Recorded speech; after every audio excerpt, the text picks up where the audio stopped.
Well, tax season's upon us, guys, right? And almost 85 million taxpayers are going to pay professionals to complete and submit their tax returns, right? Now, if you're one of them, it's important to organize your receipts and forms and all these other documents like well before tax time.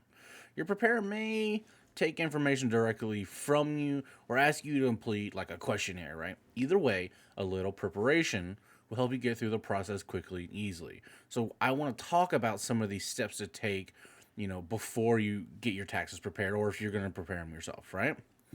So, the first one is going to be choosing a tax preparer, right? Because if you don't have a tax preparer, a good way to find one is to ask friends, advisors, maybe an attorney, or something like that. And they can give you referrals. Now, be sure the person you choose has a preparer tax identification number showing they are authorized to prepare federal income tax returns. Be sure to inquire about how much they charge in fees. This, of course, depends on the complexity of your return. Avoid using a firm that takes a percentage of your refund. The IRS website has tips for choosing a preparer and, a link to the IRS directory of preparers, which you can search by credentials and location. Residents and business owners, in you know, uh, Mississippi, Louisiana, New York, New Jersey. Some of these places they were granted extensions on their deadlines for filing payments, to the IRS due to Hurricane Ida that happened not too long ago, right? Due to the tornado that happened in December of 2021, taxpayers in parts of Kentucky were also granted extensions. You can consult IRS disaster relief announcements to determine, if something like that applies to you, right? But I still want you to know that it's available and it's on the IRS website. So one of the other things that we need to talk about is scheduling that appointment. You gotta schedule that appointment, and the sooner you meet with your preparer, the sooner you should be able to complete your return, even if you decide to file for an extension. If you anticipate a refund, you'll get that sooner as well. Now, if you wait too long to schedule an appointment with a tax preparer, it might not happen before the filing deadline. That means you could miss out on opportunities to lower your tax bill, such as making a deductible contribution to, an IRA, right? Or a health savings account, something like that. Now, after you've picked a person and you've scheduled your appointment to meet with them and you don't want to show up empty handed. You don't just pop up. You need to gather your documents, right? All the stuff that you need. You should receive all the tax documents you need from your employer, right, or employers, as well as from banks, brokerage firms, and others with whom you do business by the end of January.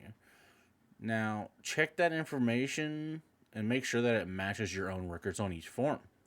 Some of the more or most common forms are going to be Form W-2, right? If you got a job, and then there's the various 1099 forms that report other income you received, such as dividends, interest, non-employee compensation paid to independent contractors. Then there's brokers, which aren't required to mail Form 1099B, which reports gains and losses on securities transactions until mid February. So those might come a little later. Then we got Form 1098 for reporting any mortgage interest you paid.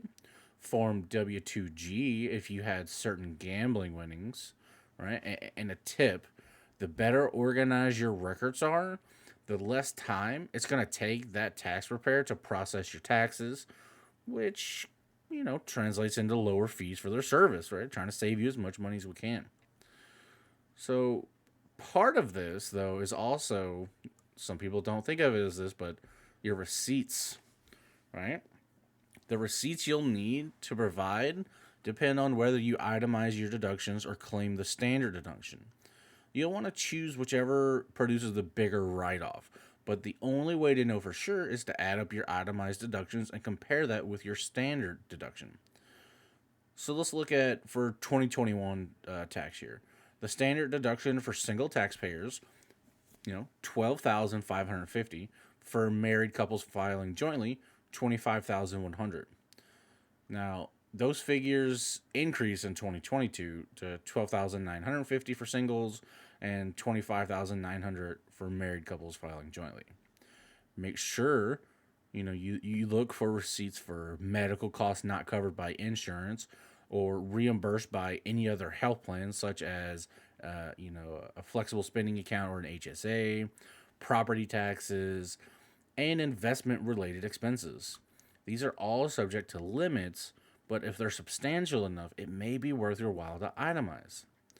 A tip on this: you can deduct up to $300 or $600 if you're married and filing jointly in cash donations made to qualifying charities, even if you take the standard deduction. Just something to add on there.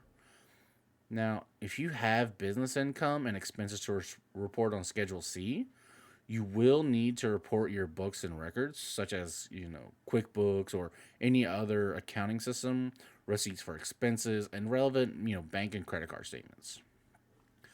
So another thing that you're going to need to get ready is your personal information. You probably know your social security number, right? Sure. But do you know the social security number of each person that you're going to claim?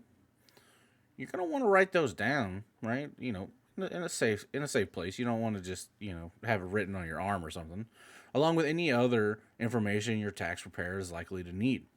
For example, if you own a vacation home or rental property, note the address. If you sold a property in the past year, note the date you bought and sold it, the amount you originally paid for it, and how much you received from the sale. When you're getting all this information ready, it might take you a little while and you're thinking, oh, I'm not going to make the deadline. Well, you could decide whether you're going to file for an extension or not. If you need more time to complete, getting all your stuff ready, you can request an extension to October 15th for filing your tax return. However, you'll still have to estimate the amount of tax you owe and pay that amount by the regular April 15th deadline to avoid penalties and interest. Next thing you need to do is to plan ahead, right? For any refund or if you have to pay more. Because if you expect a tax refund, there's several options for how it's handled. You can apply some or all of the refund towards next year's taxes. If you usually pay estimated taxes throughout the year, that can help cover the first quarterly installment. The government can send you a paper check by mail or deposit the refund directly into your checking or savings account. You can also contribute some or all of your refund to certain types of accounts: IRAs, HSAs, education savings accounts, or buy U.S. savings bonds through Treasury Direct. You can also split your refund among the direct deposit choices by completing a form 8888. You'll need to let your tax preparer know what you want to do so they can make sure to indicate that on your return. You get back what how you want it. They're either direct deposit, a paper check, or wherever you want it put. One of the last things that you need to do to get ready for all this is you need to find a copy of last year's return. If you if you use the same preparer you used last year, they're already going to have that information, right? But if you use a new preparer, last year's return can serve as a reminder to the preparer and to you of some items you don't want to overlook. I'll give you an example. Interest and dividends. Last year's return should indicate which banks, mutual funds, and other financial institutions sent you 1099 forms. You can use that list to make sure you receive 1099s from them again this year, unless you closed those accounts or sold those investments in the meantime. Another one is charitable deductions. If you made small gifts, you might not have received any acknowledgement from the organization, but you can still deduct these contributions as long as you have a receipt, a canceled check, or some other kind of proof. Consult last year's list of organizations you donated to and see whether you made similar gifts this year. So, what have we learned from all this? What are the takeaways? Well, gather all the annual tax documents you receive that record your taxable income and deductible expenses, most of which are going to arrive by the end of January. Collect all of your receipts and organize them by category if you plan on itemizing your deductions. You don't need to bother with the receipts if you use a standard deduction, though. Dig out a copy of last year's taxes for a reference, right? And then your tax pro, tax software, or the IRS, they're gonna have all the tax forms you need for your tax return. Okay. I know it's quite a bit of information, but hopefully, this will start pointing you in the right direction of what you need to do. Tax season's upon us, and it's better to be prepared, right? Don't let it blindside you. Hopefully, you got some good information out of this. If you liked the video, hit that thumbs up button. If you're not subscribed to the channel, I'd appreciate it if you did. And so I see you guys in the next one. Y'all be safe.